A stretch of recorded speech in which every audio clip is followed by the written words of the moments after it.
Hey, what's happening? It's your boy here. It's Eduze News. On a quick update, Bheki Cele is testifying or giving out evidence in front of the Ad Hoc Committee as we speak. So I just want to touch on what he just said. Bheki Cele has thrown Mchunu under the bus. How? So if I can take you back. Mr. Mchunu has said one of the reasons why he disbanded the PKT was that the budget wasn't allowing, right? And also, ama case abesemancane abantu ababulawayo or politician being killed, of which the reason why the PKT was established. So wabona ukuthi no, because asemancane ama case and the budget ayivumi, so let's disband it. But ucele uthi angi understand leyo nto, because ukuthi mancane ama case doesn't mean ukuthi they won't come back or sekuphelile ngokuthi ngokubulawa kosopolitiki and stuff. And also he touched on ukuthi akhona amanye ama task force asaqhubeka namanje which were established at the same time as PKT.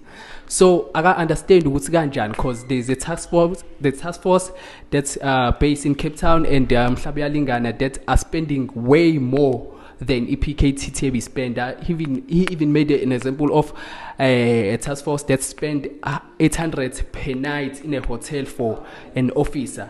But again, here's what Mr. Cele has to say about this. 2024, which I must say, personally was taken aback by the letter for several things that one can explain how it happened.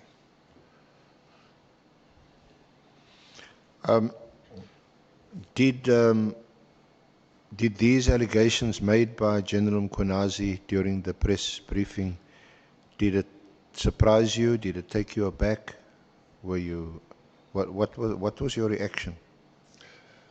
Well, some surprised me, especially when he called to be a criminal. That surprised me. But look, I'm not a police officer, so I would not know what is an investigation, what makes a police call the police that way. But whatever was said, I felt it had to be investigated further to find the facts on the matter. But in the portion that I did not know was the group of officers that have been sent to assist the investigations in Gauteng.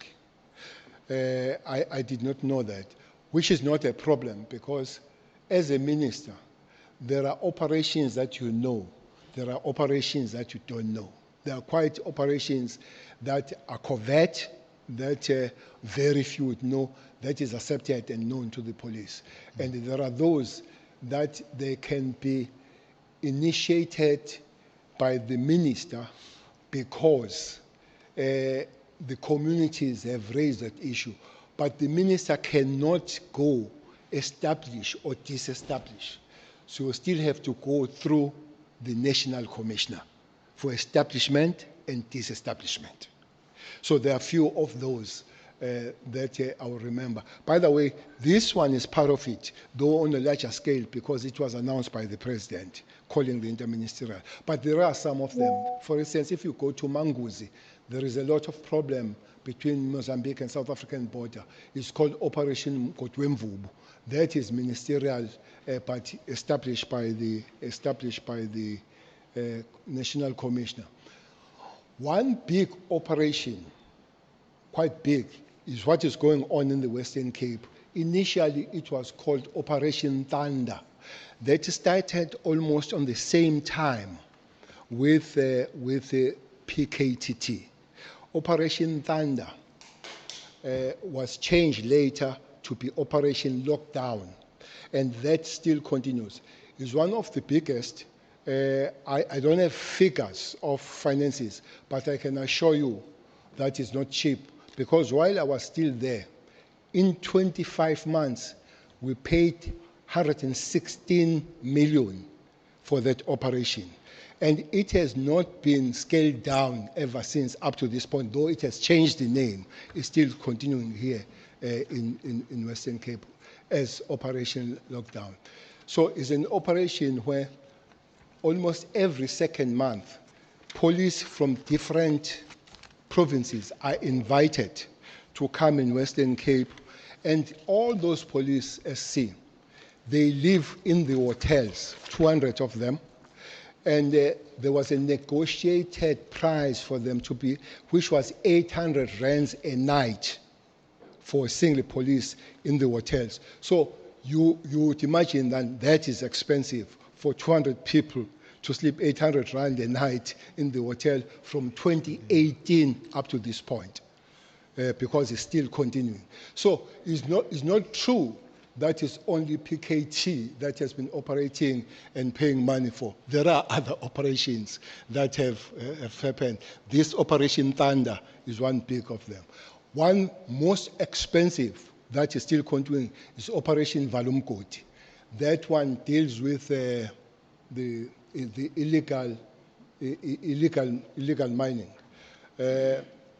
Again, that one is not ministerial, it's interministerial, because it was also demanded by the president, and the JCPS cluster sat down and invited other relevant departments. One was the Department of Minerals, because it was touching on them. It's quite expensive. I think that had to find billions to run, and those billions from the South African police were found from Kara, were paid from Kara. Kara, if I'm not mistaken, is a criminal assets recovery account. So that's the money that is put there in that account, having... Honorable Sangol. Chairperson, no, I just need clarity on this example that Minister Mchunu is making. So he's saying because no minister has been shot, we should withdraw VIP protection for ministers. Is that the example that you are making, Minister?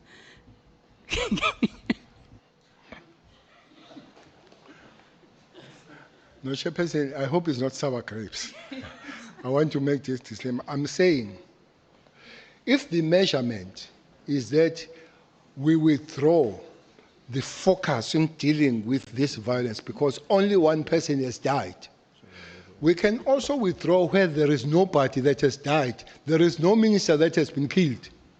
So withdraw from those that are not dying and leave a little bit for those that are still dying. That's what I'm saying. It's hypothetical, but that's what I'm saying.